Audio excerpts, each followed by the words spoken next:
Okay, this week we're going to take a closer look at an app called Inspiration Maps. You may have used something similar to this if you've ever used Kidspiration or even Inspiration on a PC or Mac platform, but basically this is a mobile version. So what you see on your screen is just an example Inspiration mind map. This is one of several different mind mapping tools that is available to you on the iPad. Again, there's many different apps that perform similar functions, but this is the one we're taking a look at.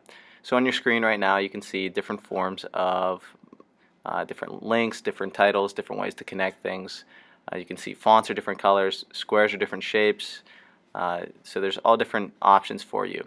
So you can also take a mind map, and again this is just an example one that has been previously created, and you can turn it into an outline form. And you also have the option to go from an outline form to a mind map form or a more visual. So depending on what types of learners you might have. If you have visual learners, you can show them one way, but if you have more linear learners, you can show them the outline form.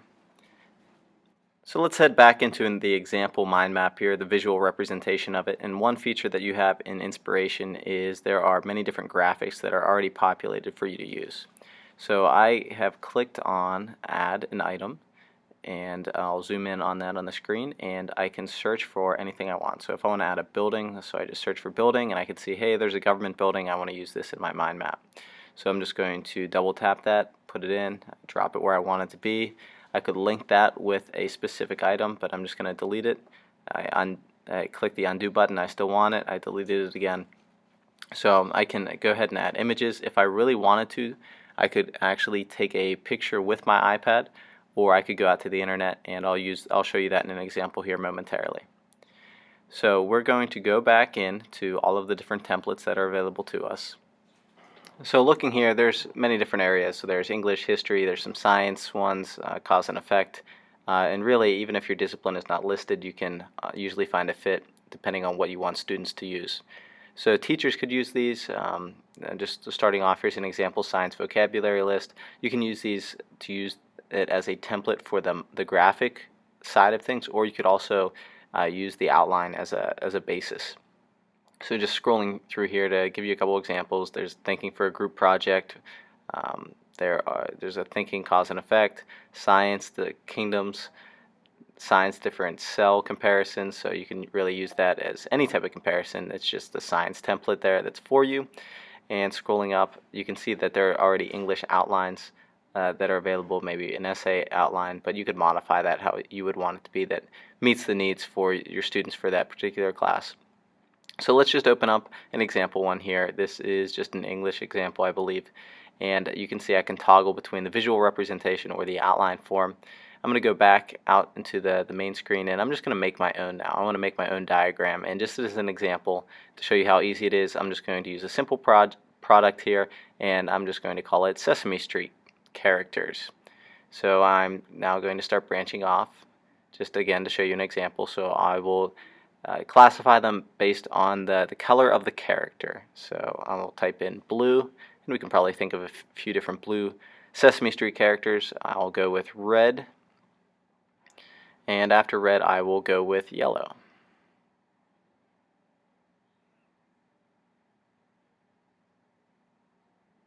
And I can move each of these boxes around. I can even change the shape of the boxes if I want to. And I'll show you later on how to change the color, and I can even put in a visual. Okay, so let's continue to modify this mind map. And the first thing I want to do, I can add another box if I really wanted to, and I realized, you know what, I don't like this. I forgot a step in my classification. I would want to classify these as humans and non-humans, so maybe some of the puppets, and I want to classify those differently. So I can take where I had yellow previously linked to that main area of Sesame Street characters, and just by changing where the arrow is coming from, I am completely changing the classification here of my mind map. And that would also be reflected if I would click on the outline view. That change would also be made. So let me just add a few humans here. I have Mr. Noodle from Elmo's World, and I can also add Bob, another Sesame Street character. So again, if I would click on my outline view, this change would be reflected on that. And I could also be building this from the outline view before I even have any type of visual representation. So yellow character, I'll add Big Bird, and I'll skip ahead here to pre-populate that.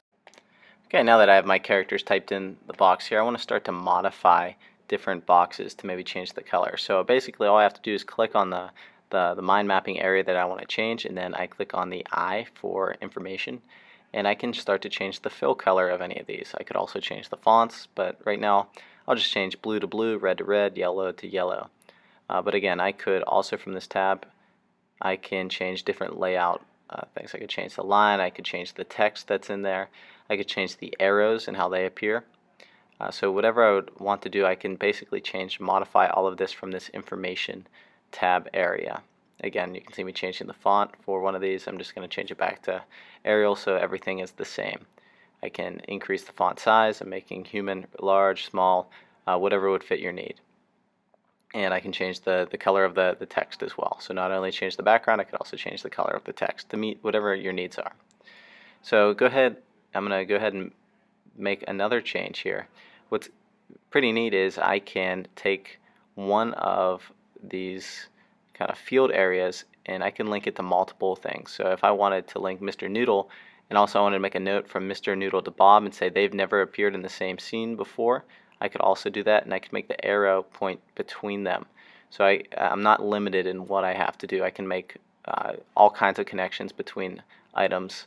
So it's not very linear here, but we'll go to a linear representation of what this would look like. So you can see here's the outline view going back to the graphic view here, depending on, again, your needs or the needs of your learners. So I want to add a visual, and I am going to add a picture of Grover. And I want to connect him. Oh, there's Grover. He's blue. I'm going to put him next to Grover. So hey, I have a visual right next to that. I drop him right in. And if I wanted to, I could use one of the shapes that already exists. So let's say Elmo, he is a pet fish. So I'll just search for a fish. I'm sure we're not going to find Elmo's fish, but hey, there's a fish right there that I can use. So I will take that fish and I will drag it over to Elmo.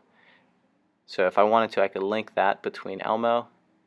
There we go, I'm just connecting them so I know Elmo, hey, that's his fish. The arrow is going the wrong way, so I can go into the information tab and I can click on the arrow and I want it going out towards the fish from Elmo.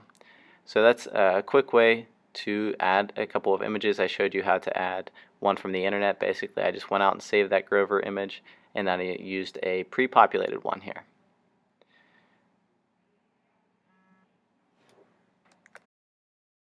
So let's say I want to add information from the outline view instead. So I'm going to add, so we can see right now red, we only have one character, we have Elmo defined. But I'm going to go back in and I want to add another red character. So I'm going to go to the outline view. And I'm going to add a second bullet here, and another red character in Sesame Street is Telly. So I'll type in Telly, hopefully I spelled Telly's name correctly, and you can see, hey, now next to the red here, we have Elmo and Telly. So you can enter information on either way, whatever would work for you. Alright, so let's say it's time to share this information. So I click onto the standard share icon. I can mail this to whoever I want to mail. I can send this to another app if I would want to.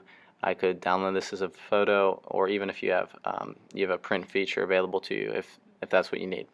And then also for your more linear learners, if you would want to, you could go back into your mind map here and you could print or share a view of the outline form. So whatever would work for you.